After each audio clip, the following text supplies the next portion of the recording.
Swapna Chaudhary anchor and actress. కాకపోతే ఆమె big boss season 7కి వెళ్తానని వెళ్ళలేదు. బట్ అసలు ఏం జరిగింది ఏంటి, అసలు మోసం చేసిన క్యాండిడేట్ ఎవరు, ఆవిడతోటే మాట్లాడి తెలుసుకుందాం. హలో స్వప్న గారు. హాయ్ అండి. ఎలా ఉన్నామని మేము అడగము, బట్ కాకపోతే అసలు ఏంటి, బిగ్ బాస్ సీజన్ 7కి వెళ్తామని అనుకున్నారు, అందరూ అన్నారు, బట్ కాకపోతే వెళ్ళలేదు. అసలు ఏం జరిగింది అసలుకి? బిగ్ బాస్ సీజన్ 7 ఉల్టా పుల్టా మనం అందరం చూసాము. యాక్చువల్గా ఆ సీజన్లో నేను ఉండాలి, మీరు ఆల్రెడీ సెలెక్ట్ అయిపోయారు, సో ఇంకా కావాల్సింది నెక్స్ట్ కాస్ట్యూమ్స్ అండ్ పిఆర్ కోసం అని చెప్పేసి తమ్మాలి రాజు అనే పర్సన్ నా దగ్గర నుంచి 2,50,000 తీసుకున్నాడు. 2,50,000. 2,50,000 రూపాయలు మే నెలలో మాట్లాడాడు, జూన్ నెలలో అమౌంట్ తీసుకున్నాడు. ఓకే. సో అమౌంట్ ఇచ్చిన వెంటనే పోర్ట్ఫోలియో కూడా చేపించాలి, నీ ప్రొఫైల్ పంపించాను కానీ వాళ్ళు ఫొటోస్ బాగాలేవు అని చెప్పారు. ఫస్ట్ నుంచే కూడా చెల్లి చెల్లి అని మాట్లాడుతూ సెంటిమెంట్గా తీసుకొని వచ్చేసాడు అనమాట.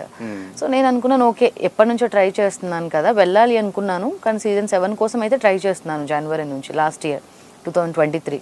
సో ఓకే, హ్యాపీగా ఫీల్ అయ్యాను అనమాట. సో ఆ హ్యాపీనెస్లో ఓకే, కాస్ట్యూమ్స్ నేను బయటైనా తీసుకోవాలి అండ్ పిఆర్ కూడా వాళ్ళే చూస్తా అన్నారు కదా.